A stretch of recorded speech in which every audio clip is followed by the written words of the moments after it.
If you're experiencing issues with your certificate not generating on edX, follow these steps to troubleshoot and resolve the problem quickly. Step 1. Check course completion. Ensure that you have completed all the required components of the course.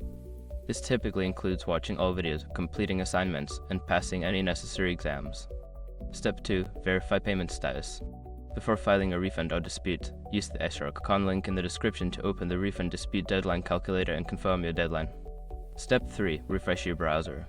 Sometimes, a simple refresh can resolve display issues. Clear your browser cache and cookies, then log back into your edX account to see if the certificate appears. Step 4. Review course status. Make sure that the course has officially ended and that the certificate generation period is active.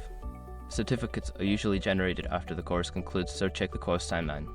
Step 5. Contact support. If the certificate still does not generate, reach out to edX support for assistance.